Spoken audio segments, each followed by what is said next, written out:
आदाब, मैं हूं आपके साथ अबू हुरैरा। आसाम में एनआरसी नाफिज करने के बाद अब मुल्क की कई रियासतों में भी एनआरसी पर बहस छिड़ गई है। आसाम के बाद अब हरियाणा, यूपी, उत्तराखंड, बिहार और मणिपुर की सरकारों ने भी इशारा दिया है कि वो अपनी अपनी रियासतों में एनआरसी पर काम करेंगी। खासकर हरियाणा के वज़ीर आला मनोहर लाल खट्टर ने एनआरसी को लेकर बड़ा बयान दिया है। खट्टर ने कहा है कि उनकी सरकार हरियाणा में एनआरसी लागू करेगी। आपको बताते चलें कि आने वाले कुछ दिनों में हरियाणा में असेंबली इंतखाबात होने वाले हैं। रियासत में सियासत शबाब पर है। ऐसे में एनआरसी से मुतालिक खट्टर के बयान पर सियासत मजीद गर्मा गई है। सवाल यह उठ रहा है कि क्या हरियाणा की बीजेपी सरकार एनआरसी पर बयान देकर एक तीर से कई निशाने साधना चाह रही है, क्योंकि हालिया दिनों आसाम में हुए एनआरसी के निफाज पर लगातार सवाल उठ रहे हैं। ऐसे में चुनावी मौसम में खट्टर का एनआरसी पर दिया गया बयान कई तरह के सवाल भी खड़े करता है। आज इसी को हम समझने की कोशिश करेंगे कि क्या वाकई में मुल्क के कुछ और हिस्सों में एनआरसी लागू करने की क्या वाकई में सियासत हो रही है, या इसमें मुल्क की हिफाजत और सिक्योरिटी भी कहीं ना कहीं एक तरह से पोशीदा है। इसी पर हम प्राइम डिबेट में बात करेंगे। कुछ खास मेहमान भी मेरे साथ जुड़ रहे हैं, लेकिन सबसे पहले यह रिपोर्ट देखिए।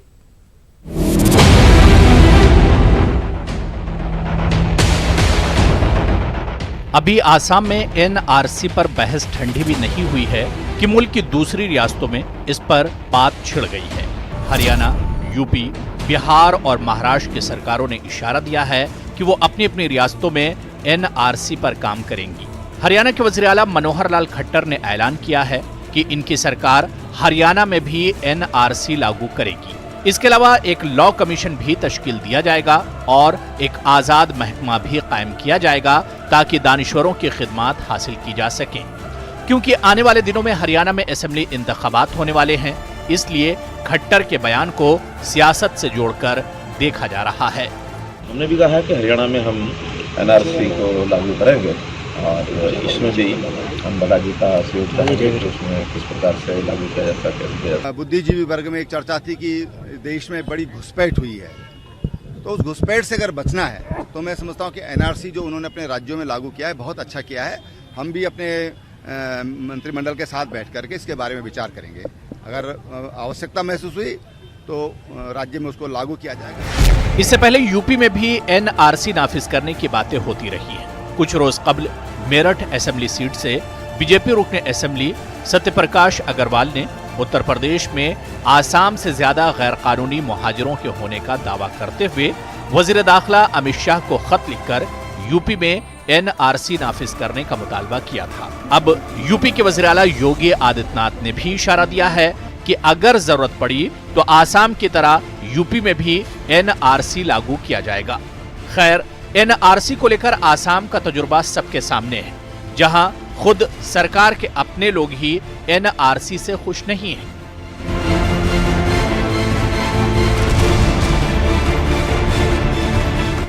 अब यह देखना अहम होगा कि हरियाणा और यूपी जैसी रियासतों में अगर एनआरसी पर हुकूमतें काम करती हैं तो अपोजिशन और खासकर आवाम का क्या रद्द अमल होगा। जाहिर है कि एनआरसी का मकसद मुल्क का तहफ्फुज है, लेकिन अगर इसे सियासी हथियार के तौर पर इस्तेमाल किया जाएगा तो ये खुद सरकारों के लिए मुश्किल खड़ी कर सकता है। Bureau report, news 18 Urdu. जाहिर सी बात है कि अब आसाम के बाद मुल्क की दूसरी रियासतों में भी एनआरसी को लेकर बहस छिड़ चुकी है। क्या वाकई में इस बात की जरूरत महसूस की जा रही है, जिस तरह से हरियाणा के वज़ीर आला का बयान आया है कि अब हरियाणा में भी एनआरसी को लागू किया जाएगा। उत्तराखंड के वज़ीर आला का बयान आया। इसके अलावा अगर हम यूपी की बात करें तो यूपी में भी योगी आदित्यनाथ ने कहा है कि अगर जरूरत महसूस की गई तो यूपी में भी एनआरसी महसूस किया जाएगा। सवाल यह उठ रहा है कि आखिर आसाम में जिस तरह से एनआरसी कराया गया है उससे सबक क्या कुछ सीखा गया, उससे हासिल क्या कुछ किया गया उस सर्वे से, और क्या वाकई में यह जरूरत महसूस की जा रही है कि मुल्क के दूसरे हिस्सों में भी जो घुसपैठिए हैं, जो गैर मुल्की हैं, जो दरअंदाज हैं, वो एक तरह से उन्हें निकालने की जरूरत है, यह महज एक सियासत है या यूं कहा जाए कि एक सियासी हथियार एनआरसी बनकर रह गया है और उसी पर एक तरह से काम किया जा रहा है। आज इसी को हम समझने की कोशिश करेंगे कि आखिर यह एक सियासी हथियार है या वाकई में मुल्क के तहफ्फुज के लिए, मुल्क की सिक्योरिटी के लिए इस पर सख्त कदम उठाने की जरूरत है। आज इसी पर हम बात करेंगे। कुछ खास मेहमान मेरे साथ जुड़े हुए हैं, बहुत जल्दी अपने मेहमानों का आपसे तारुफ करा देता हूं। मेरे साथ शेष नारायण सिंह साहब हैं, सीनियर सहाफी हैं, जर्नलिस्ट हैं, आप मेरे साथ जुड़े हुए हैं। प्रिया शर्मा जी हैं, सुप्रीम कोर्ट की वकील हैं, एडवोकेट हैं, वो भी मेरे साथ जुड़ी हुई हैं। रफीकुल इस्लाम साहब स्पोक्सपर्सन है, तर्जुमान है AIUDF, आप गुवाहाटी से मेरे साथ जुड़े हुए हैं। रंजीता मेहता जी हैं, स्पोक्सपर्सन है कांग्रेस की, वो भी मेरे साथ इस डिबेट में जुड़ी हुई हैं। डॉक्टर MH खान साहब पॉलिटिकल एनालिस्ट हैं, सियासी तज्ज़ियानिगार हैं, आप भी इस डिबेट का हिस्सा हैं। और इनके अलावा शलभ मणि त्रिपाठी जी स्पोक्सपर्सन है BJP की, आप भी मेरे साथ जुड़े हुए हैं। अपने तमाम मेहमानों का और पैनलिस्ट का न्यूज़ 18 उर्दू में बहुत इस्तकबाल और वेलकम है। मैं सबसे पहले शलभ मणि त्रिपाठी जी आपसे ही शुरुआत करना चाहूंगा कि अब यूपी, हरियाणा, ये यूं कहा जाए कि बीजेपी के कई ऐसे स्टेट हैं, चाहे उत्तराखंड की बात कर लें, मणिपुर की बात कर लें, अब हर जगह एक आवाज उठने लगी है एनआरसी को लेकर। और योगी आदित्यनाथ ने भी कहा है कि अगर यूपी में इसकी जरूरत महसूस की गई तो वो यूपी में भी एनआरसी को लागू करेंगे। शलभ मणि त्रिपाठी जी।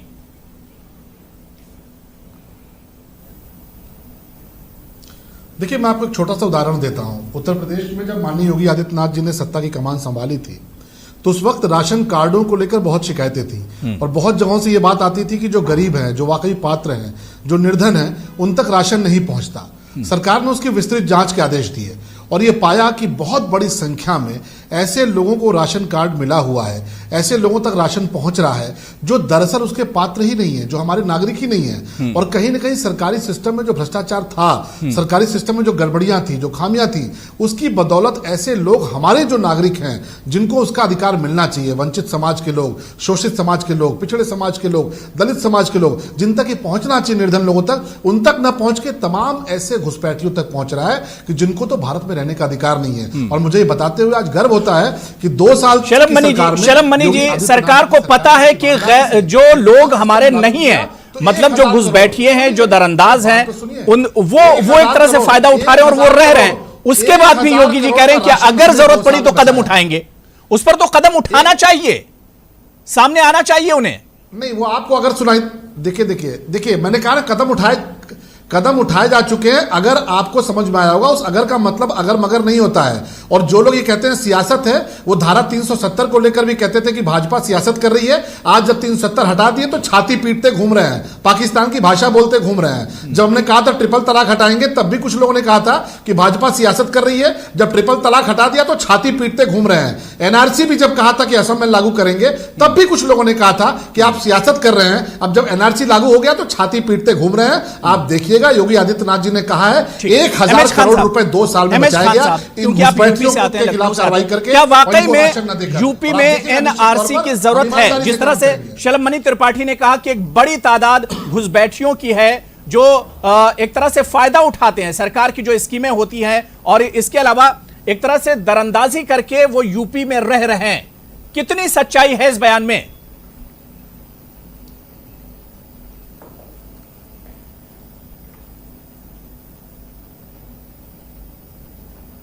MH खान साहब, आप तक मेरी आवाज आ रही है? हाँ, अच्छा, मैं मुझसे सवाल किया। देखिए, शलभ मणि त्रिपाठी जी को जो बयान दे रहे हैं, मेरे समझ में नहीं आ रहा कि घुसपैठिए कौन है। उत्तर प्रदेश में चाइना के लोग आ गए, उत्तर प्रदेश में नेपाल के लोग आ गए, उत्तर प्रदेश में बांग्लादेश के आ गए, उत्तर प्रदेश में म्यांमार के लोग आ गए। इसको मैं सही नहीं मानता हूं। देखिए, अगर घुसपैठिए हैं तो उनको जरूर निकाला जाना चाहिए, उनको कतई रहने का अधिकार नहीं है। मैं ये मानता हूं कि अगर जो राशन कार्ड की बात बता रहे हैं शलभ मणि जी, उसमें जो पात्र नहीं थे वो लोग ले रहे थे, उनको हटाया गया तो ये अच्छा कदम है, इसकी मैं सराहना करता हूं। लेकिन एनसीआर की बात जो आ रही है, तो उत्तर प्रदेश में कहां से बांग्लादेश के लोग आ गए? आप देखिए, ये आज एनसीआर नहीं शुरू हुआ है। देश की आजादी के बाद आप जब संविधान बना तो उसके बाद संविधान में आर्टिकल 5 में तब कहा गया था कि जो 5 साल तक रह लेगा वो इस देश का निवासी हो जाएगा। उसके बाद कितनी बार एनसीआर की चीजें बदली गई और कहा गया।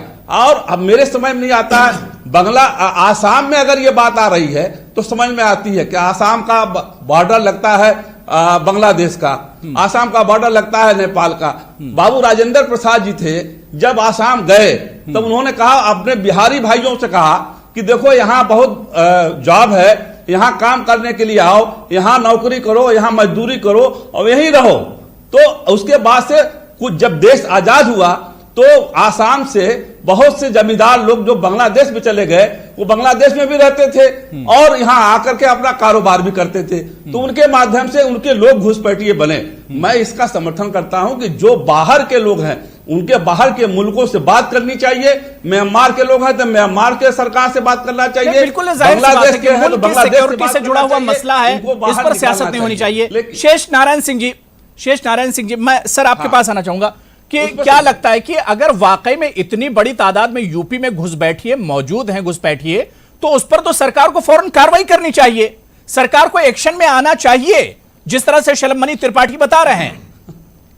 तो कह तो रहे हैं कि एक्शन में आ गए हैं, उन्होंने सारा राशन कार्डों का सारा इंतजाम दुरुस्त कर दिया है, तो कर तो रहे हैं। नहीं तो राशन कार्ड से घुसपैठिए कहां पकड़े जाएंगे सर? नहीं तो घुसपैठिए कैसे पकड़ेंगे, क्या पैमाना होगा उनका? असम कार्ड में तो साफ साफ लिखा है कि जिस दिन शेख मुजफ्फर रहमान ने अनाउंस किया था कि हम पाकिस्तान से अलग हो गए हैं, इस Pakistan is a free country, 26 मार्च 1971 को, उसके पहले 25 मार्च तक के लोगों को तो एनआरसी में एक्सेप्ट कर लिया गया। यहाँ का क्या पैमाना होगा, यहाँ पे कौन कब कहाँ कौन आया क्या आया, वो बातें एनआरसी में उनको समझना पड़ेगा। और जहाँ तक एनआरसी की बात है तो एनआरसी तो 10 साल पहले चिदम्बरम जब होम मिनिस्टर थे तो पास हो गया था और हमारा नाम भी उसमें लिखा हुआ है, हम एनआरसी में हम लोगों ने पर्ची कटवाई थी। तो एनआरसी तो ठीक बात है, लेकिन NRC as a tool of सियासत इस्तेमाल करने का जो मामला है वो संदिग्ध हो जाता है, वो डाउटफुल, शक के घेरे में आ जाता है। और आज मुसलमान जो है, जैसे खान साहब जो हैं आमतौर पे बेलौस बात कहते हैं, लेकिन आज ये बगलें झांक रहे हैं, उसका सीधा कारण ये है कि मूल खेल ये है कि आरएसएस का जो एजेंडा है वो हिंदू राष्ट्र यहाँ कायम होना है और उसके लिए जो भी करना पड़ेगा। अब उनकी प्रार्थना में रोज पूरे हिंदुस्तान की हर शाखा में लगता है, और उसमें शलभमणि पहले नहीं थे आरएसएस में, लेकिन आज तो नमस्ते सदा वत्सले मातृभूमे त्वा हिंद भूमो सुखं वर्धितो हम महामंगले पुण्य भूमि तदर्थे परत्वे से कायो नमस्ते नमस्ते, ये रोज प्रार्थना में कहते हैं। तो कहते हैं प्रभो शक्तिमन हिंदू राष्ट्रांग भूता। तो अगर हिंदू राष्ट्र कायम करना है तो इसमें मुसलमान वगैरह को दुरुस्त करना उनका एजेंडा है। तो अगर उसके लिए जो भी तरीके अपनाएंगे, बाबरी मस्जिद से शुरू किया उन्होंने और आज एनआरसी तक बहस पहुंची है, और मुसलमान परिवारों में महिलाओं के लिए सब काम किया, तो वो कार्यक्रम है। उसमें जिन लोगों ने, और ये इसमें सारे पूरे देश की आबादी है जिन्होंने इस सरकार को चुना, उनको पता होना चाहिए कि ये सरकार हिंदू राष्ट्र कायम करने के लिए प्रतिबद्ध है और वो उसके लिए अपने तरीके अपना रहे हैं। तो उसमें क्या दिक्कत है, वो करेंगे वो। और जहां तक जो सिटीजन नहीं है तो उसके लिए अभियान चलाने की, खट्टर को भाषण देने की जरूरत नहीं। उनके यहाँ कौन बाहरी आ गया है? उनके यहाँ तो सब 20 बार तय हो चुका है। पंजाब का जब बंटवारा हुआ, शिमला, हिमाचल प्रदेश और ये इनका हरियाणा और पंजाब बना, अपना जो पंजाब था 47 के बाद वाला, तो वो सारी चीजें तय हो चुकी हैं। लेकिन उनको एक शिगुफा छोड़ना है, तो वो चुनाव भी नजदीक है, खेल चला दे रहे हैं। तो इसलिए सियासतदान क्या कहते हैं उसकी तर्जुमानी जो है उसको समझने का काम हमारा है। और जहां तक मेरी समझ में आता है, वो मैंने अभी आपको पढ़ के सुना दिया, डेली उनका शिशु स्वयं सेवक से लेके और 90 साल के स्वयं सेवक तक रोज इस प्रार्थना को आरएसएस के झंडे के सामने खड़े होकर पढ़ता है। तो उन्होंने तो ऐलानिया कहा कि भाई हमारा हिंदू राष्ट्र स्थापित करना हमारा धर्म है और उसके लिए जो कुछ भी करना पड़ेगा, टाइम लगेगा, उसको हम करेंगे, वो कर रहे हैं।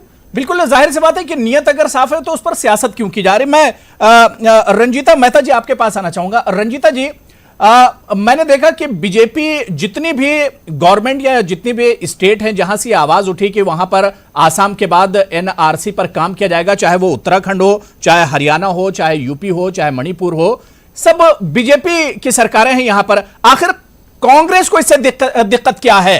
कांग्रेस को इससे परेशानी क्यों है? देखिए, कांग्रेस को कभी भी दिक्कत ना होती अगर वहां के नागरिकों को खामखा परेशान ना किया जाता।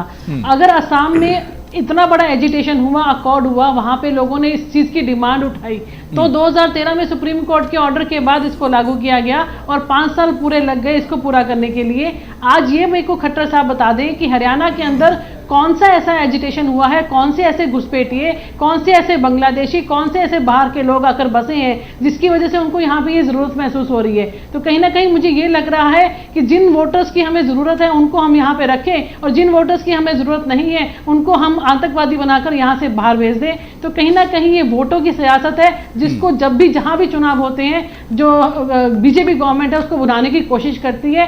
पहले ऐसा ही असम में किया गया, पर जब देखा कि चुनाव आ रहे हैं तो उन 19 लाख लोगों को वहीं पे डिटेन कर दिया गया और कहा कि अभी आप बचे हुए हैं, आप रुके हुए हैं, आप अपनी वोट डालिए और हमें जिताइए। और उसके बाद फिर से तलवार उनकी गर्दन पर लटक रही है। तो कहीं ना कहीं जो हिडन एजेंडा जो है भाजपा का, हिंदू राष्ट्रवाद का, उसी के चलते ये बार बार शरारतें की जाती हैं। और जब जब चुनाव आते हैं इनको आतंकवाद याद आता है, इनको सर्जिकल स्ट्राइक याद आती है, इनको पाकिस्तान याद आता है, इनको धारा 370 याद आती है, इनको राम मंदिर याद आता है और कहीं ना कहीं कम्युनलाइजेशन करने की कोशिश की जा रही है। और धर्म के नाम पर, जाति के नाम पर जिस तरीके पूरे देश के अंदर खाइयां पाड़ी जा रही है उसको भरने में सालों साल लग जाएंगे। नहीं, मैं कह रहा हूं कि अगर मुल्क से घुसपैठियों को निकालने की बात की जा रही है तो कांग्रेस को दिक्कत क्यों हो रही है? ठीक है, आपने हरियाणा की मिसाल दी कि वहां पर नहीं है, वहां पर सियासत हो रही है, लेकिन मुल्क के दूसरे हिस्सों की अगर बात कीजिए रंजीता जी, आसाम की आप बात कर लीजिए, मुल्क के दूसरे हिस्सों की बात कर लीजिए, शलभमणि त्रिपाठी जिस तरह से यूपी के बारे में बता रहे थे, तो वहां पर कांग्रेस को दिक्कत क्यों हो रही है? घुसपैठिए तो है मुल्क में, यह तो सबको पता है। देखिए हम कभी भी घुसपैठियों के साथ ना पहले थे ना अभी हैं। मैं ये कहना चाहती हूँ कि जो यहाँ का सिटीजन है, जिसके पास प्रॉपर डॉक्यूमेंट है, आधार कार्ड है, वोटर कार्ड है और यहाँ का सिटीजन है, जो कि 1991 का जो एक सेक्शन है हमें उसकी इजाज़त देता है सिटीजनशिप की, तो उनको इन छोटे मोटे डॉक्यूमेंट्स जो मिसिंग है या उनके पास नहीं है उसकी वजह से घुसपैठिया करार करके उनको परेशान ना किया जाए। हम कभी भी घुसपैठियों के पक्ष में नहीं हैं, पर जो हमारे यहाँ के रहने वाले हैं, जो सालों साल से यहाँ पे रह रहे हैं, वो भारतीय हैं, वो सिटीजन है, कम से कम उनको इसकी आड़ में, जिस तरीके से मॉब लिंचिंग के समय में उसकी आड़ में क्या क्या नहीं होता ये सारे देश को शलभमणि त्रिपाठी जी, कांग्रेस लगातार यही इल्जाम लगा रही, बल्कि पूरे अपोजिशन की अगर बात करें तो पूरा अपोजिशन लगातार यही इल्जाम लगा रहा है कि एक सियासी हथियार के तरह से एनआरसी का इस्तेमाल बीजेपी करती रही है और बीजेपी उसी तरह से कर रही है जिस तरह से खट्टर साहब ने भी चुनाव से ठीक पहले बयान दिया है। अगर हरियाणा में घुसपैठिए थे तो ये काम तो खट्टर साहब 5 साल से सरकार में है, शलभमणि त्रिपाठी जी पहले हो सकता था।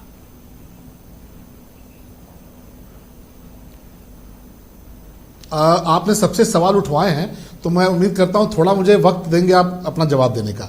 देखिए, खट्टर साहब की बात कर रहे हैं आप हरियाणा की, तो मैं थोड़ा डाटा वहां से भी निकाल रहा था, पर उत्तर प्रदेश के मैं डाटा लेकर आया हूं। आगरा में 16, शामली में 4, मेरठ में 6 ये गिरफ्तारियां पिछले 1 महीने की है। और एक घटना आपको याद दिलाना चाहूंगा, शेष नारायण जी बहुत हम लोग से वरिष्ठ हैं, बहुत हम इनका सम्मान करते हैं, मैं इनका कोई बहुत जवाब नहीं देना चाहता, बस इतना कहना चाहता हूं कि कुछ लोग हैं जिनको भाजपा से, संघ से, मोदी से विरोध, इतना विरोध है कि वो एक ऐसा चश्मा पहनते हैं कि उनको सब कुछ लाल नजर आता है और उनको बुरहान वानी भी संत नजर आता है, जाकिर मूसा उनको धार्मिक गुरु नजर आता है। तो मैं ऐसे कोई जवाब नहीं देना चाहूंगा, लेकिन इतना जरूर कहूंगा कि नोएडा में घटना हुई, नोएडा में एक घर पे काम करने वाली एक मेड से कुछ विवाद हुआ और ये बात शेष नारायण जी को बखूबी पता होगी, वो स्वीकार करेंगे नहीं करेंगे मुझे नहीं पता।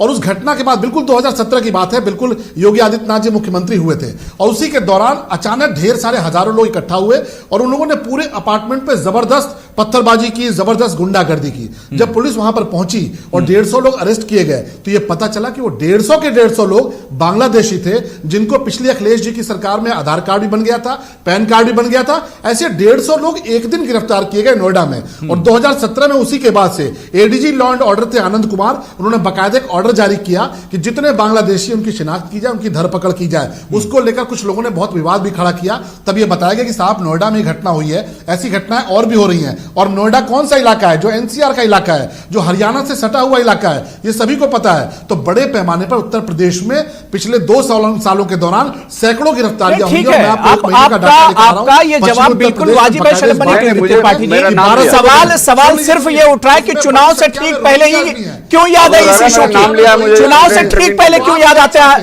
आते हैं आपको एनआरसी और आपको घुसपैठिए? रोहिंग्यास भी हैं, तो आप नहीं, कोई नहीं याद आता। देखिए मैंने फिर कहा कि चुनौती मत दीजिए। आप जब कहते हैं कि हम सियासत करते हैं तो हम काम करके दिखा देते हैं, उसके बाद बहुत लोगों के सीने पर सांप लौटता है। 370 में भी यही हुआ। अब आज पाकिस्तान जैसी इस्लामिक कंट्री जो धर्म के नाम पर बटी थी, आज वो सेकुलरिज्म की बात करती है कि भारत का सेकुलरिज्म खतरे में है। और दुख की बात है कि हमारे यहाँ जो छद्म धर्म, पाकिस्तान से बात मत कीजिए, क्योंकि पाकिस्तान से हमारा कोई लेना देना नहीं। पाकिस्तान की बात ही मत कीजिए। बंटवारा हुआ, वो तो अपने में ही परेशान है। उसकी मिसाल कहां दे रहे हैं शलभ मणि त्रिपाठी जी? पाकिस्तान की मिसाल कहां दे रहे हैं? वो तो अपने ही में परेशान। मैं रफीकुल इस्लाम साहब आपके पास आना चाहूंगा। अरे हमें बोलने दो, हमारे यहाँ बैठे अबू राना जी शेष नारायण जी, शलभ मणि बात हो गई। शलभ मणि बात हो गई जी। शेष नारायण जी, नहीं मेरा नाम लिया है। शलभ मणि जी बात हो गई। शलभ मणि जी बात हो गई, सुन लीजिए। शेष नारायण जी कुछ कह रहे जी।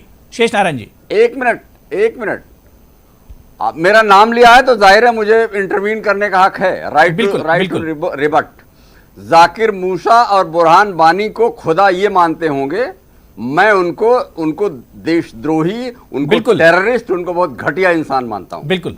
और ये जिस घटना की बात बता रहे हैं शलभ मणि त्रिपाठी नोएडा वाली, उसमें मेरे घर के मेरे सगे दोस्तों को उन लोगों ने, मेड के लोगों ने, उनके जो हैंडलर्स हैं उन लोगों ने, सुनो शलभ प्लीज सुनो, नहीं सुनो, उन लोगों ने उनको घेरा था और उनके खिलाफ आज तक कोई एक्शन नहीं हुआ है।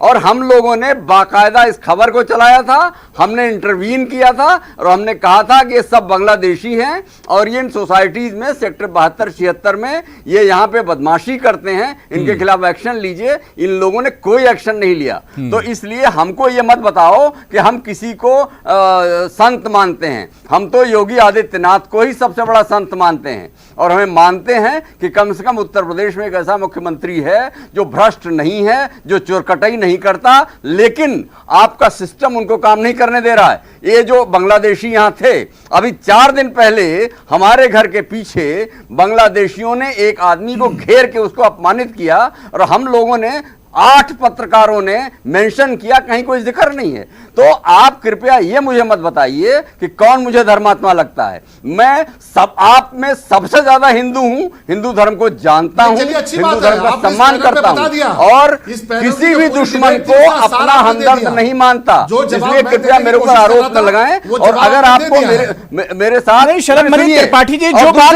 शेष नारायण जी कह रहे हैं कि सरकार कार्रवाई कब करेगी, सरकार एक्शन में कब आएगी? आपने बात तो राशन कार्ड की कर दी, लेकिन इन घुसपैठियों को निकाला कब जाएगा शलभ मणि त्रिपाठी? और वो जो काम कर रहे हैं, लेकिन आपका जो सिस्टम है, जो वसूली का सिस्टम है आपकी पार्टी का और आपकी सरकार का, वो उस भले आदमी को काम नहीं करने दे रहा। शलभ मणि त्रिपाठी, शलभ मणि जो बात शेष नारायण जी कह रहे हैं बिल्कुल वाजिब है कि आप एक्शन में कब आएंगे। आपने सिर्फ राशन कार्ड की बात कर दी। आप जब जान रहे हैं कि घुसपैठिए हैं, दरअंदाज है, तो उन पर फिर एक्शन क्यों नहीं हो रहा है? उन पर कार्रवाई क्यों नहीं हो रही है? सवाल तो इस पर बनता है शलभ मणि। सबका साथ सबका विकास के लिए जो व्यक्ति काम कर रहा है। मैं रफीकुल इस्लाम साहब आपके पास आना चाहूंगा। रफीक साहब, जब फाइनल लिस्ट एनआरसी के आसाम में आई तो आप लोगों ने उसका वेलकम किया, AIUDF ने उसका वेलकम किया, लेकिन वहीं पर हम देखते हैं कि वहीं की सरकार के कई जो मिनिस्टर्स हैं, जो बड़े लीडर हैं बीजेपी के, उन्होंने नाराजगी जाहिर की। आखिर इसकी वजह क्या है?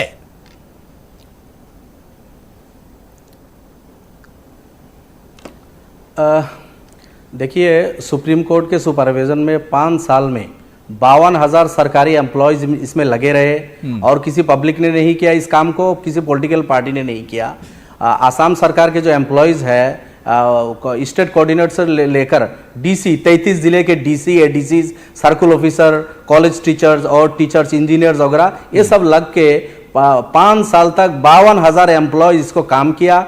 ऑफिशियल वेरिफिकेशन इसको किया, लोगों ने जो डॉक्यूमेंट सबमिट किया, सरकार के हाथ में जो डॉक्यूमेंट्स है उसके साथ मिलाया, अगर ओके है देन ओके नहीं तो उसको रिजेक्ट किया। उसके बाद फील्ड वेरिफिकेशन किया, लोगों को बुलाया, हर किसी का फैमिली ट्री लिया, उसके एग्जामिन किया, कोई मिसमैच नहीं होना चाहिए। इस तरह फील्ड वेरिफिकेशन हुआ, ऑफिशियल वेरिफिकेशन हुआ, उसके बाद जाके ये लिस्ट निकला।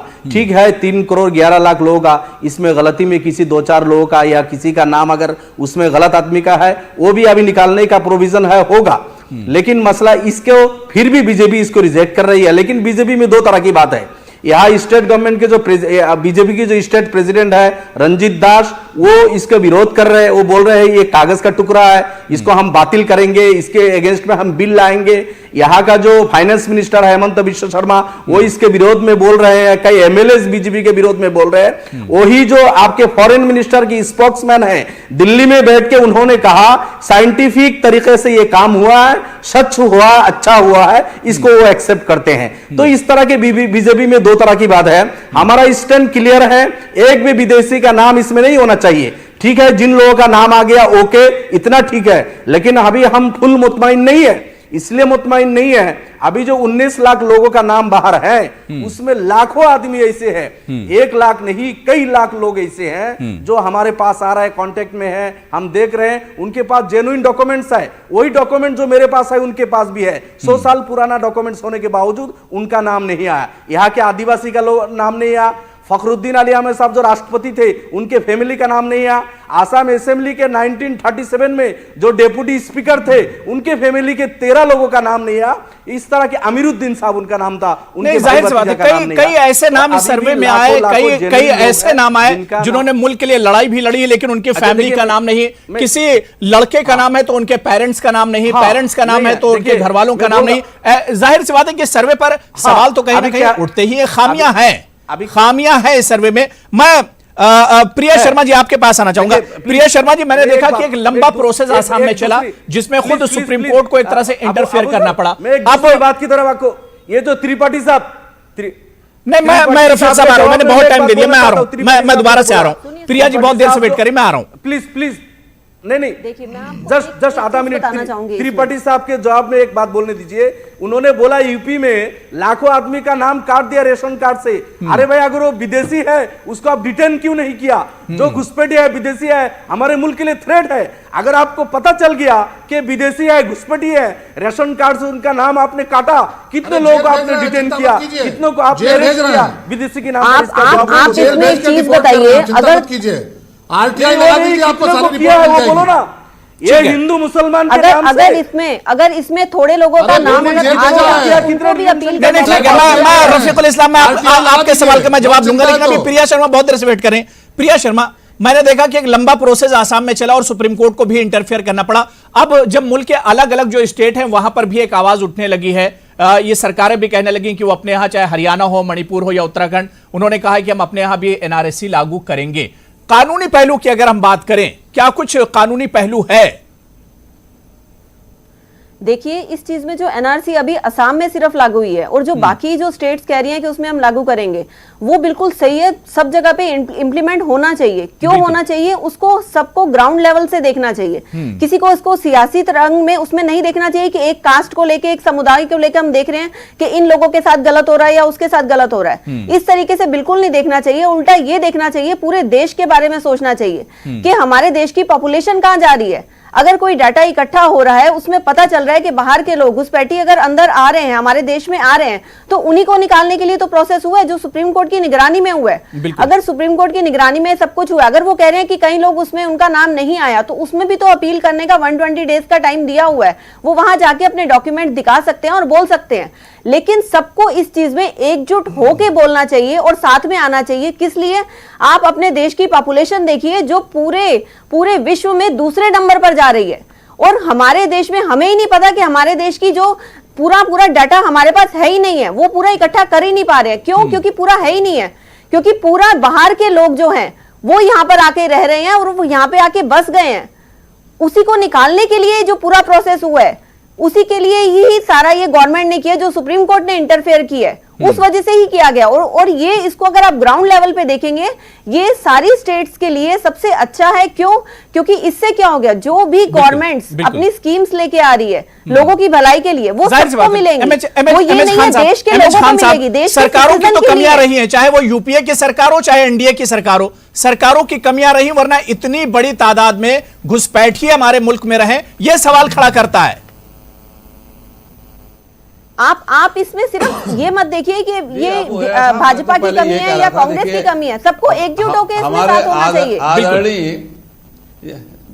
जी, देखिए देखिए, मैं आदरणीय शेष नारायण जी की बहुत इज्जत करता हूं और मैं कई बार इनके साथ डिबेट में रहा हूं। मैं बगले कहां झांक रहा था, मैं तो सवाल कर रहा था कि उत्तर प्रदेश में टॉपिक पर आ जाइए, टॉपिक पर आ जाइए जी, डिबेट पर आ जाइए। आप देखिए, आसाम में सबसे बड़ी समस्या यह है, देखिए आसाम, हाँ डिबेट पा रहा हूं, आसाम में सबसे बड़ी समस्या है, शेष नारायण जी को भी पता है कि वहां बाढ़ बहुत आती है, लाखों घर बेघर हो जाते हैं, जिसमें इनको सारे डॉक्यूमेंट्स खत्म हो जाते हैं, मिलते ही नहीं है, उनका घर का घर चला जाता है, उनका जो रजिस्ट्री किया हुआ वो भी चला जाता है। ऐसे लोगों, अब जैसे अभी किसी पैनलिस्ट ने कहा कि फखरुद्दीन अली अहमद के खानदान के लोगों का नाम नहीं है, तो ये क्या है? ये तो लापरवाही है ना, इस पर कह नहीं सकते हम क्या। और जब सारे डॉक्यूमेंट चले जा रहे हैं और बाकी देके लोग खड़े हैं, तो वो क्या मतलब है? जिस तरह से वोटर लिस्ट आप बनाते हैं घर जा कर, उस तरह से अगर डॉक्यूमेंट जिनके पास है उनको नहीं लिया गया है, आप कह रहे हो कि फिर आप कोर्ट के चक्कर लगाओ, कोर्ट के चक्कर नहीं लगाएंगे तो उनको घुसपैठिया घोषित कर दिया जाएगा। हम कहां कह रहे हैं कि इसमें हम समर्थन कर रहे हैं? हम तो कह रहे हैं कि इसमें राजनीति हो रही है। नहीं, बिल्कुल जाहिर सी बात है कि मुल्क से जुड़ा मसला, इसमें शफाफियत होनी चाहिए, इस पूरे प्रोसेस में एक तरह से शफाफियत होनी चाहिए ताकि लोगों को इसमें एक एतमाद, एक भरोसा हो, और जिन लोगों के साथ हो रहा है उन्हें भी एक तरह से भरोसे में लेने की जरूरत है। छोटा सा मुझे कमर्शियल ब्रेक लेना है, लेकिन ब्रेक पर जाने से पहले यही सवाल यही उठ रहा है कि आखिर क्या अब सरकार मुल्क भर में एनआरसी को आजमाएगी? यह अहम सवाल है। ब्रेक से जब लौट कर आएंगे तो इस पर भी हम बात एनआरसी मामले की कर रहे हैं। आसाम के बाद क्या अब यह फॉर्मूला पूरे मुल्क में आजमाया जाएगा? क्योंकि कई रियासतों से इस पर आवाज उठी है। उत्तराखंड के सीएम ने बयान दिया है, इसके अलावा हरियाणा के सीएम का भी बयान आया है, यूपी से भी कुछ इसी तरह की आवाज उठी है। क्या आने वाले दिनों में वाकई में आसाम का फॉर्मूला पूरे मुल्क में आजमाया जाएगा? यह देखना अहम होगा। और सवाल यह भी उठ रहा है कि अगर वाकई में मुल्क के मफाद में यह काम है, मुल्क के तहफ्फुज के लिए काम किया जा रहा है, तो इस पर फिर सियासत क्यों हो रही है और इस पर सवाल क्यों उठाए जा रहे हैं? लगातार इसी पर हम बात कर रहे हैं, चर्चा कर रहे हैं। कुछ खास मेहमान भी मेरे साथ जुड़े हुए हैं। मैं शलभ मणि त्रिपाठी जी आपके पास आना चाहूंगा। सवाल कई इस पर बनते हैं, लेकिन जो बात ब्रेक पर जाने से पहले रफीकुल इस्लाम साहब ने कही थी कि आखिर जो लोग शक के दायरे में हैं उन्हें आखिर गिरफ्तार क्यों नहीं किया जा रहा है, उन पर कार्रवाई क्यों नहीं हो रही? ये एक सवाल तो रफीकुल इस्लाम का है। दूसरा सवाल यहां पर शलभ मणि त्रिपाठी ये उठ रहा है कि वेस्ट बंगाल चुनाव के वक्त अमित शाह जी ने बिल्कुल उस वक्त बयान दिया था कोलकाता में कि हिंदुओं को एनआरसी के नाम पर खौफजदा होने की जरूरत नहीं है। पड़ोसी जो कंट्रीज के मुल्क के जो माइनॉरिटी तबके के जो हिंदुस्तानी शहरी हैं उन्हें हिंदुस्तानी शहरियत दी जाएगी। मतलब शलभ मणि त्रिपाठी, इस इशू को भी मजहबी चश्मे से देखा जा रहा है।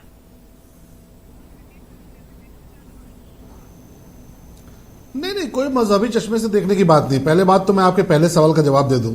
मैंने 1 महीने का आंकड़ा आपको बताया, मेरे सामने 46 लोगों की गिरफ्तारी का आंकड़ा 1 महीने का है। तो हर महीने गिरफ्तारियां हो रही और आप जोड़ के देख लीजिएगा, आप आरटीआई लगा दीजिए, नहीं तो मैं आपको खुद दे दूंगा। और जाते जाते आगे चुनाव आ जाएंगे। गिरफ्तार हो चुके हैं उत्तर प्रदेश में, जिनको अवैध ढंग से जो उत्तर प्रदेश में रह रहे थे।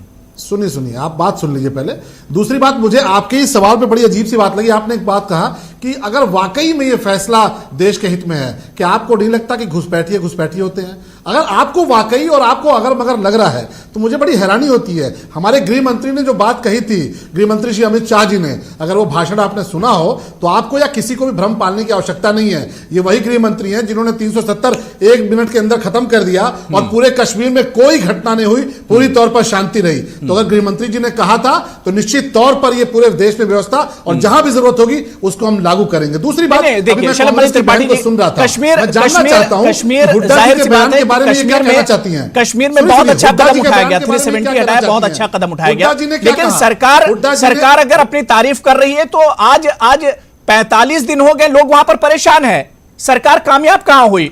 वहां के लोगों को सहूलतें मिलनी चाहिए, बंदिशें कम होनी चाहिए। देखिए डिबेट फिर पटरी से उतर जाएगा। मैं सिर्फ ये कह रहा हूं कि इस इशू को मजहबी चश्मे से क्यों देखा जा रहा है शलभ मणि त्रिपाठी जी? चाहिए था कोई मजहबी चश्मे से हम नहीं देख रहे हैं। अगर दुनिया में कहीं पर भी हिंदू है, उसके लिए कहां पर जगह होगी? उसके लिए भारत के अलावा कोई जगह है? अभी कल पाकिस्तान की खबर आई, आप देख लीजिए कि वहां पर एक टीचर जो है पढ़ा रहे थे और किस तरीके से उनको मारा गया। पाकिस्तान को तो मानते नहीं, आप वहां की मिसाल बार बार क्यों दे रहे हैं? बुरी तरीके से पाकिस्तान को तो हम कुछ समझते ही नहीं, वहां की मिसाल क्यों दे रहे हैं आप बार बार? नहीं, क्यों नहीं, क्योंकि पाकिस्तान को सबसे, अगर हिंदू पूरी दुनिया में प्रताड़ित हो रहा है और अगर वो भारत में आना चाहता है तो हम उसका स्वागत करेंगे, उसकी मदद करेंगे। हमारे देश के मुसलमान भी जो यहाँ भारत के यहाँ पर थे, उनका भी स्वागत है। यहीं पर आपने मजहबी चश्मे से इस पूरे मामले को देख रहे हैं और यहीं पर बात खराब हो जाती है। आप अगर रफीकुल इस्लाम आपका रिएक्शन, रफीकुल इस्लाम साहब, तो जवाब भी पूरा सुन लीजिए। देखिए, अगर आपने जवाब देने के लिए सुनाया है, अगर आप सिर्फ सवाल करिएगा, मुझे जवाब देने का मौका नहीं देगा, तो कैसे चलेगा? यही रोहिंग्या खड़े थे भारत म्यांमार की सीमा के पास, त्रिपाठी साहब कह रहे थे सीमा पर हजारों की संख्या में रोहिंग्या खड़े थे और यही कांग्रेस की हुकूमत चाहती थी कि उन रोहिंग्यास को इंडिया के अंदर आने दिया जाए। आज भारत ने नहीं आने दिया। जाके पता कीजिए बांग्लादेश की स्थिति क्या है। कांग्रेस के हुड्डा जी क्या बोल रहे हैं, कांग्रेस के आचार्य प्रमोद कृष्णन क्या बोल रहे हैं, बीजेपी के ये साहब पूरे दुनिया से भी कह रहे हैं कि एनआरसी लगनी चाहिए। आचार्य प्रमोद एनआरसी लगनी चाहिए। बहुत टाइम मैंने दिया, अब सुन लीजिए। बीजेपी सियासत के नजरिए से मत देखिए, ये देश की सुरक्षा का मसला है। ठीक है, नहीं वही तो हम भी कह रहे हैं कि मुल्क की सिक्योरिटी का मसला है। रफीकुल इस्लाम, देखिए ये जी बीजेपी के त्रिपाठी साहब कह रहे थे पूरी दुनिया में जो हिंदू है सबको यहां बसाएंगे। भाई, घर के लोगों को खाना नहीं दे पा रहे हो आप। आज इंडिया का इकोनॉमी कोलैप्स है, रुपया का जो कीमत है सबसे ज्यादा घट गया। हमें शर्म आती है अभी, पूरी इंडिया कहा था बांग्लादेश से भी नीचे चला गया। अब शर्म नहीं आती, पूरे दुनिया से हिंदू को लाके यहाँ भर रहे हैं। कुछ लोगों को खाना पच नहीं रहा, पूरी दुनिया से लाके यहाँ भर रहे, घर के लोगों को खाना नहीं दे पा रहे। सरकार एजुकेशन नहीं है, हेल्थ नहीं है, नौकरी नहीं है, कितनों करोड़ों का नौकरी चला गया। हमारा इंडस्ट्रीज बंद हो रहा है, अपने घर नहीं संभाल पा रहे, नजर आएगी। वो कहेंगे कि नमक कम पड़ गया था, तो आपका भोजन पच रहा नहीं पच रहा, इसकी चिंता करिए। दुनिया में क्योंकि भोजन तो पूरे भारत में मिल रहा है। वो नहीं, आज भारत का मस्तक ऊंचा हुआ है पूरी दुनिया में। आज पाकिस्तान जैसा मुल्क गिड़गिड़ा रहा है पूरी दुनिया के सामने, जिसके सामने घुटने बैठे थे कांग्रेस के लोग। आज पाकिस्तान ठीक है, बात हो गई, शरद मनी की बात हो गई, रफीकुल इस्लाम बात हो गई। रंजीता मेहता जी आप कुछ रिएक्शन देना चाह रही, मैं शेष नारायण जी आ रहा हूं उसके बाद। इसको ढाकने के रंजीता मेहता जी, रफीकुल इस्लाम बात हो गई, आपको जवाब भी मिल गया। रंजीता मेहता जी आपका रिएक्शन जल्दी से। अभी भाजपा शलम मनी जी अब सुन लीजिए, शलम मनी जी मैंने बहुत टाइम दे दिया, अब थोड़ा सुन लीजिए। देखिए कांग्रेस त्रिपाठी जी की आवाज म्यूट कीजिए ताकि किसी और को भी बोलने का मौका मिले। जी रंजीता मेहता। देखिए, मैं त्रिपाठी जी को इनकी पार्टी इस तरीके से ट्रेनिंग देती है कि लगातार कांग्रेस को गालियां निकालो और डिबेट को खत्म कर दो। ऐसा नहीं चलेगा जनाब, दूसरी पार्टियां को मौका मिलना चाहिए बोलने का। अब आपको मैं असम की एक एग्जांपल देना चाहती हूं। वहां के सिटिंग एमएलए, अगर हम उनकी बात करते हैं, all India United democratic front के वो एमएलए हैं और अभयपुर साउथ इन जो लोअर असम है उसके वो एमएलए हैं।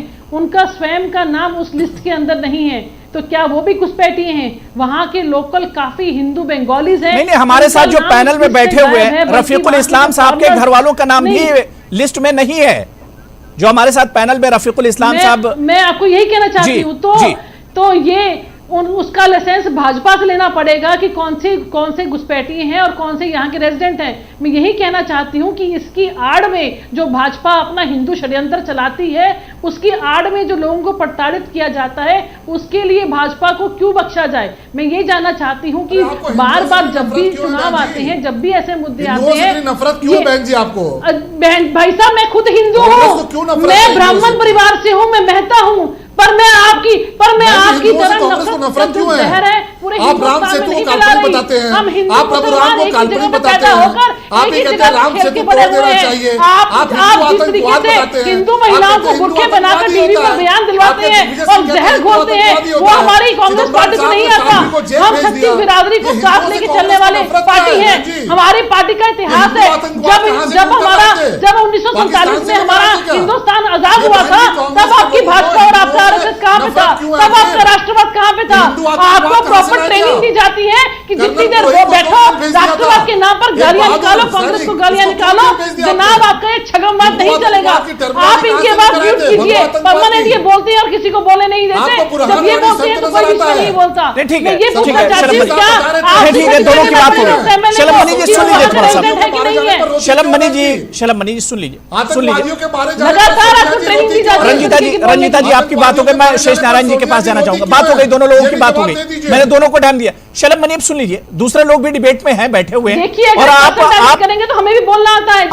आप तो मीडिया में रहे, काम किया आपने। शलम मनी जी आप तो मीडिया में रहे, आपने काम किया, डिबेट कैसे होता है मुझे आपको नहीं बताना चाहिए। रंजीता जी अब सुन लीजिए, मैं शेष नारायण जी आपके पास आना चाह रहा हूं। शेष नारायण जी, जो बात यहां पर अभी शलमनी जी कह रहे थे, या इससे पहले अमित शाह ने कई बार इस तरह का बयान दिया जब वेस्ट बंगाल में चुनाव हो रहे थे कि एनआरसी से हिंदुओं को नहीं डरना चाहिए। क्या आपको नहीं लगता है कि जब मजहब से इस तरह का इतना सेंसिटिव मामला किसी मजहब से और धर्म से जोड़ दिया जाता है तो वहां पर उसका मकसद एक तरह से खत्म हो जाता है? नहीं, वो रिश्वतखोरों ने और जो लोग वहां पे असम में अमित शाह को फेल करना चाहते हैं, एक गैंग ऑपरेट करता है नेताओं का, वो ऑपरेट कर रहा है। अब अभी आपके यहाँ जिक्र आया कि फखरुद्दीन अली अहमद साहब के परिवार के लोगों को भी बाहर कर दिया। क्यों किया?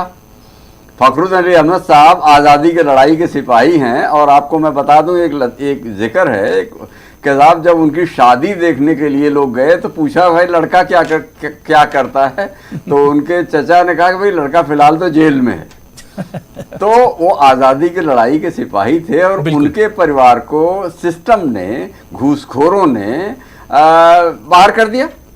और अब ये एक स्लैब है एनआरसी का। जो बेसिक कंसेप्ट एनआरसी है क्या? उत्तर प्रदेश आइए, अब आप उत्तर प्रदेश का भी जिक्र हुआ। उत्तर प्रदेश में जो लोगों ने सत्ता पे कुंडली मार के पिछले 70 साल से बैठे हुए हैं, उसमें ब्यूरोक्रेसी के भी लोग हैं, सियासतदान भी हैं और हर पार्टी के हैं, जो योगी आदित्यनाथ को फेल करना चाहते हैं। और वो मीडिया में भी हैं, अखबारों में भी हैं और हर जगह हैं। योगी आदित्यनाथ ने जो एनआरसी, तो हम लोग, मैंने आपको बताया कि 8 साल पहले हम लोगों का एनआरसी रजिस्टर में नाम बन चुका है। तो नेशनल रजिस्टर ऑफ सिटीजन्स बनना कोई गाली नहीं है। असली खेल ये है कि उनको फेल करने के लिए एक जो गैंग यूपी में ऑपरेट कर रहा है, और उसमें पत्रकार भी हैं, उसमें नेता भी हैं, उसमें ब्यूरोक्रेट भी हैं।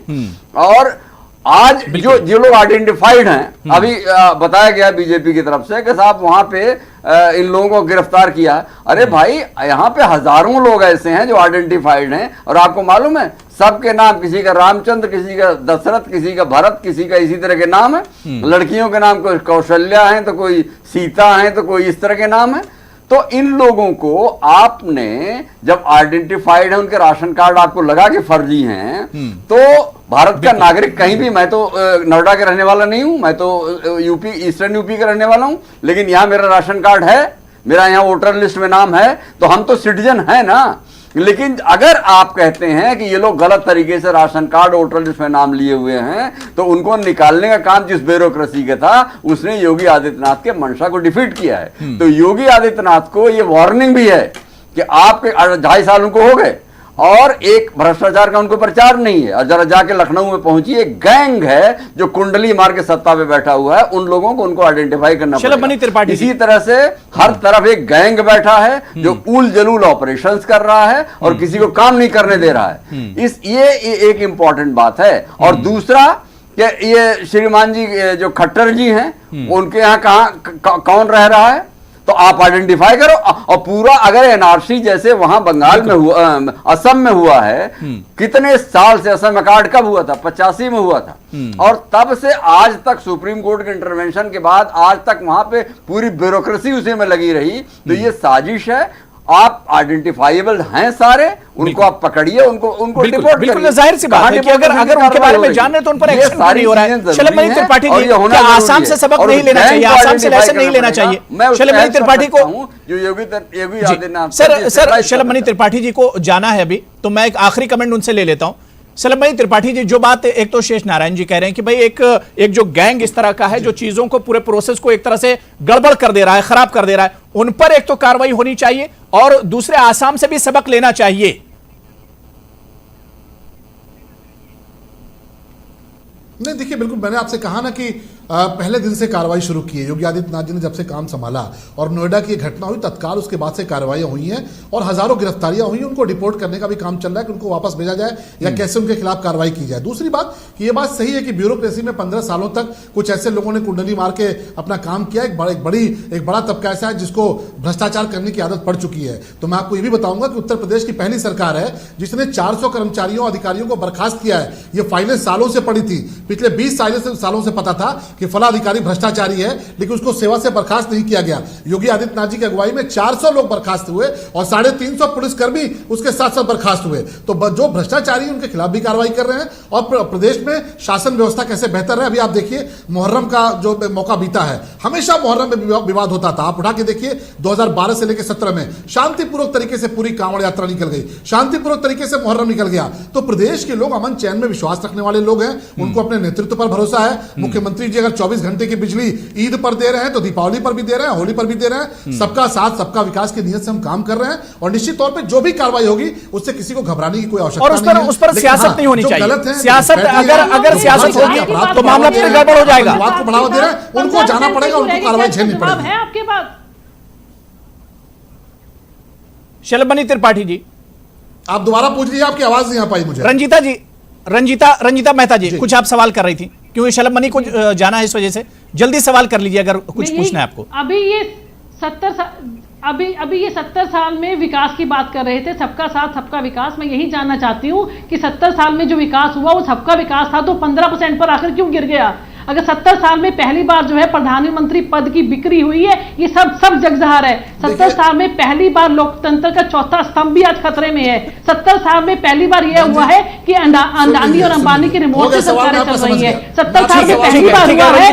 रंजीता जी, अब जल्दी से रिएक्शन बोलने वाले नेता हमारी सरकार चला रहे हैं। 70 साल में पहली बार हुआ है कि बेटों के साथ बेटियों के साथ डिबेट के बाहर कोई बात मत कीजिए। शलभमणि डिबेट के बाहर कोई बात मत कीजिए, किसी पे पर्सनल मत कीजिए। ठीक है शलभमणि जी, आप हिंदू आतंकवाद का प्रोपेगेंडा फैलाते रहिए, हम इस देश में न्याय देने का काम करेंगे और सोनिया जी को रुलाते रहिए। जब आतंकवादी मारे जाएं तो सलमान खुर्शीद ने कहा था कि सोनिया जी रोती हैं, तो ऐसे रोने के मौके बहुत आएंगे, क्योंकि आतंकवादियों को चुन चुन कर मारेंगे, घुसपैठियों को चुन चुन कर बाहर खदेड़ेंगे। बहुत तकलीफ अभी आपको होगी, आपके कांग्रेस के लोगों को होगी, क्योंकि आपकी नजर में हिंदू आतंकवादी है। आपकी नजर में आतंकवाद का कोई धर्म तभी होता है जब हिंदू को लेकर आप सवाल खड़ा करते हैं, लेकिन जब बुरहान वाली मारा जाए, मूसा मारा जाए, तो आपके लिए आतंकवाद का कोई धर्म नहीं होता। आप उसके लिए जितना मूसा के लोग होते हैं, जितने बुरहान वाली के लोग होते हैं, उससे ज्यादा कांग्रेस के लोग होते हैं। ठीक है रंजीता जी, शलभमणि बात हो गई। ठीक है, मैं प्रिया शर्मा में आपके पास नहीं, रंजीता जी बात हो गई, शलभमणि जी बात हो गई, शलभमणि जी बात हो गई। ठीक है, बहुत सेंसिटिव इश्यू है, मेरे ख्याल से इस पर शोर शराबा ना हो, बल्कि कोई किसी हल पर, किसी नतीजे पर हम पहुंचे तो शायद हमारे डिबेट की भी एक कामयाबी होगी। मैं प्रिया शर्मा आपके पास आना चाहूंगा। प्रिया शर्मा जी, क्या लग रहा है कि पहले ही सुप्रीम कोर्ट के ऊपर बहुत बड़ा एक बोझ है, बहुत सारे केसेस एक तरह से पेंडिंग रहते हैं, लेकिन एनआरसी के बाद जिस तरह से 19 लाख लोगों के मामले अगर ये एफटी में जाएंगे, एफटी के बाद अगर मामला हल नहीं हुआ सुप्रीम कोर्ट आएंगे, तो एक बहुत बड़ा बोझ सुप्रीम कोर्ट के ऊपर होगा। और फिर जिस तरह से दूसरे स्टेट्स में अब इसकी एक आवाज उठने लगी है, मतलब आने वाले दिनों में सुप्रीम कोर्ट के लिए एक बहुत बड़ा दर्द सर भी एक तरह से होने वाला है। नहीं, देखिए, इसमें मैं एक चीज आपको बताना चाहूंगी। अगर सुप्रीम कोर्ट के पास कोई केसेस आएंगे इससे रिलेटेड, तो उसका ये मतलब नहीं है कि कोई नया कानून या कुछ इंप्लीमेंट नहीं करेंगे नया, उस चीज से डर के कि हम इंप्लीमेंट ही नहीं करेंगे। जो भी इंप्लीमेंटेशन हुआ है इसमें एनआरसी का, जो देश के लिए सही है, जो देश के लिए अच्छा है, जो सबके लिए है, तो उसका इंप्लीमेंट होना चाहिए। उसके प्रोसीजर में अगर कुछ प्रॉब्लम आती है, अगर लोगों को कुछ प्रॉब्लम आती है, तो उसके लिए भी सुप्रीम कोर्ट ने अपना दिया हुआ है कि आपको यहाँ पे अपील करिए, अगर आप वहां पे आप डॉक्यूमेंट्स जाके दिखाइए, आप सेटिस्फाई करिए उन्हें, उसके लिए भी उन्हें टाइम प्रिस्क्राइब किया हुआ है। अगर फिर भी नहीं होता, आप हाई कोर्ट आइए या सुप्रीम कोर्ट आइए। कोई ऐसे आपको देश से नहीं निकाल रहा है, या आपको जो देश का जो सिटीजन है उसको निकालने के लिए नहीं बोल रहा है। जो बाहर से आए हुए हैं, हमारे देश की संस्कृति है, जो संस्कृति के साथ ही हम चल रहे हैं, अतिथि देवो भव, मतलब जो बाहर से हमारे देश में कोई अतिथि आता है उसका हम स्वागत करते हैं, लेकिन अतिथि को आना चाहिए अतिथि की तरह, जो प्रॉपर चैनल से आएगा। जो प्रॉपर चैनल से नहीं आ रहे हमारे देश में, बिना वीजा के, बिना किसी चीज के, बिना ऐसे घुसपैठी होके आ रहे हैं, जो यहीं पर रह रहे हैं, यहाँ से वापस बाहर ही नहीं जा रहे हैं, तो उसकी देश, हमारा देश कैसे उसको करेगा? फिर कह रहे हैं कि ये हमारे पास, हमारी सरकार सोर्सेस नहीं देती है, लोगों के पास खाने के लिए नहीं है।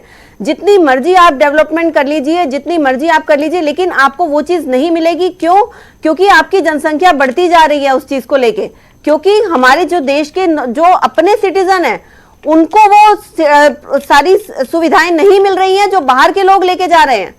तो इस चीज को इम्प्लीमेंटेशन में अगर कुछ प्रॉब्लम है, उसकी वजह से जो कानून बना है और जो सुप्रीम कोर्ट ने अपना निर्णय दिया है उसको हम बदल नहीं सकते हैं। अगर उसमें कुछ प्रॉब्लम आ रही है तो उसमें हम अपील कर सकते हैं, लोगों को कुछ परेशानी है उसको सुना जाएगा, उसका सॉल्व किया जाएगा, सॉल्यूशन किया जाएगा, बट उसकी वजह से हम अपना चेंज नहीं कर सकते कि हम उसको इंप्लीमेंट नहीं करेंगे, कि बाहर के लोगों को हम निकालेंगे नहीं, वो देश में ही रहेंगे। और इसमें कोई भी सियासी रंग नहीं आना चाहिए कि यहाँ पे कोई हिंदू या मुसलमान के ऊपर हो रहा है। अगर हिंदू भी है बाहर से आओ तो वो भी जाएगा, मुसलमान है तो वो भी जाएगा। का मामला है, नेशनल सिक्योरिटी का मसला है। रफीकुल इस्लाम साहब कुछ पूछना चाह रहे हैं आप?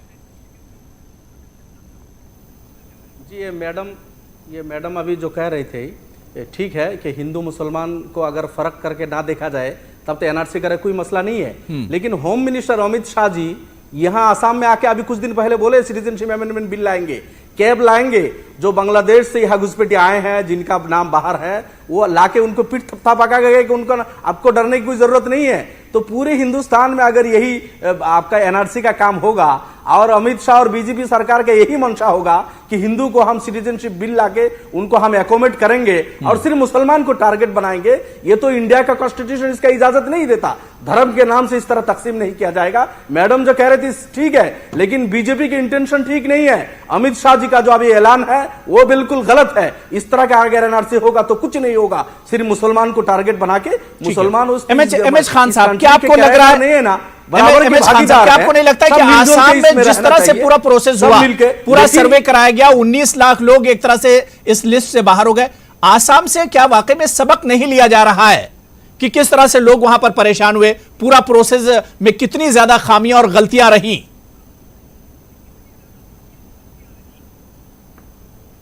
नहीं अबू हैदर साहब, मैं यही कि आपसे कह रहा था कि शेष नारायण जी तो डिबेट को भटका दे रहे थे, योगी जी की तारीफ में लग गए कि उसके वो कर नहीं पा रहे हैं, ये नहीं। अरे भाई कैप्टन बेकार है तो सबसे ज्यादा खराब बात है। देखिए आसाम में 19 लाख से ज्यादा जो लोगों को निकाला गया है उसमें देख लीजिए हिंदू भी हैं मुसलमान भी हैं, लेकिन हिंदू कम है, मुसलमान 75% 80% हैं।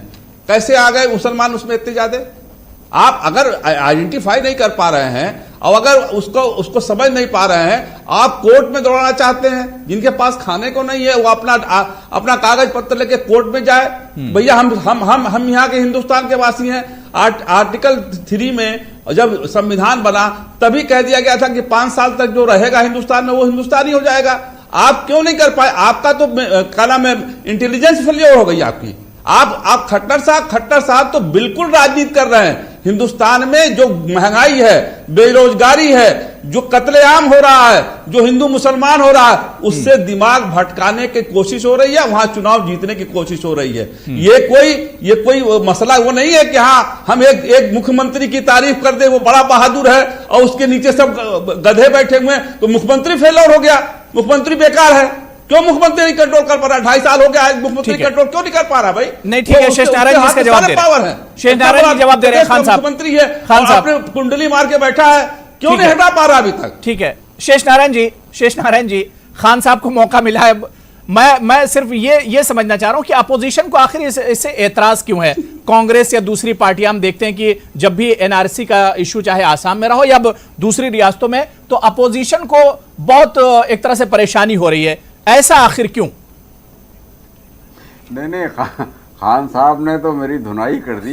मैं किसी सियासतदान की तारीफ नहीं करता, मैं उन लोगों की, खान साहब आप लखनऊ में रहते हैं, आप बेहतर जानते हैं कि जो लोग खेल करते हैं उनकी धुनाई करना अपना फर्ज है, हमारा भी और आपका भी। तो हम धुनाई उनकी कर रहे थे, बहाना योगी का ले रहे थे। बहरहाल मुद्दा ये है कि शुक्रिया अगर आप जो हैं, शुक्रिया, अगर आप इतने दिन से, देखिए 5 साल वाली बात आपकी इसलिए मैं नहीं मानता कि सारी पूरे देश ने, खान साहब अटेंशन जी, आप जो आसाम में कार्ड हुआ था उसमें ये कहा गया था कि 25 मार्च 1971 के बाद वाले जो हैं उन लोगों को विदेशी माना जाएगा। राजीव गांधी थे और आरडी प्रधान साहब थे होम सेक्रेटरी, उन्होंने दस्तखत किया था। मिसेस त्रिवेदी चीफ सेक्रेटरी थी असम की, उस पर दस्तखत है उनके बाकायदा। तो वो 5 साल वाला तो आर्गूमेंट नहीं है। लेकिन मेरा ये कहना है कि इतना बड़ा जो एक्सरसाइज करने के बाद जो असम में जो एनआरसी की लिस्ट आई है उसमें दुनिया भर की गलतियां हैं। अभी मौलाना साहब ने बताया कि साहब उसमें मैंने आपको बताया कि साहब अगर फखरुद्दीन अहमद साहब के खानदान के लोग भी विदेशी हैं, उसके लायक नहीं हैं, तो ये तो फिर हद है। क्योंकि आजादी जो हमारी है उसमें बाकायदा शामिल हुए और जो टू नेशन थियरी है उसको चैलेंज किया उन लोगों ने, जिना के उस टू नेशन थियरी को चैलेंज किया। और हिंदुस्तान को, ये जो सारे लोग, ये दो जो मुसलमान बैठे हैं, इनके बुजुर्गों ने हिंदुस्तान को अपना वतन माना। तो इनके खिलाफ अगर आप चलते हैं तो गलत करते हैं। अब एक कार्ड है, एक फार्मूला है, उसको लागू करना है, लेकिन एनआरसी की जरूरत नहीं। मेरा ये कहना था खान साहब कि आप बाकायदा सिस्टम, हम जब आइडेंटिफाई कर देते हैं कि फला आदमी जो है ये हिंदुस्तानी नहीं है, तो इन लोगों को क्यों इतना टाइम लगता है, क्या करते हैं ये लोग? तो उसके लिए वो अब उनकी आपसी लड़ाई है। आप जानते हैं लखनऊ में किस तरह से जातियां ऑपरेट करती हैं और एक खास जाति के लोग सत्ता में आते हैं, दूसरा किस तरह से खेल करता है। मेरी निगाह वहां थी। तो अब कुल मिला के अगर आज आप अपनी मुकामी सियासत को चमकाने के लिए, एक जो असम को लेके एक आइडिया था, बाकी अगर कहीं कोई विदेशी आया तो उसके लिए एनआरसी या अभियान चलाने के सुप्रीम कोर्ट की क्या जरूरत है? मुकामी थानेदार का उसमें असम रिकॉर्ड में भी लिखा हुआ है कि फॉरेनर रजिस्ट्रेशन एक्ट है। यहाँ दिल्ली में और दिल्ली में कर सकते हैं, मुकामी अफसरों के पास पावर है। बिल्कुल जाहिर सी बात। और इतने हसास मामले पर सियासत भी नहीं होनी चाहिए। अपोजिशन को भी चाहिए कि अगर वाकई मामला ये मुल्क के मफाद में है तो इस पर सियासत नहीं होनी चाहिए। वक्त मेरे पास नहीं बचा, बड़ी अच्छी बातें हो रही थी। शेष नारायण जी बहुत बहुत शुक्रिया आपका, प्रिया शर्मा जी आपका भी बहुत बहुत शुक्रिया, रफीकुल इस्लाम साहब, रंजीता मेहता जी आपका शुक्रिया और डॉक्टर एमएच खान, सभी का बहुत बहुत शुक्रिया मेरे साथ प्राइम डिबेट में जुड़ने के लिए और अपनी कीमती बात रखने के लिए। आदाब।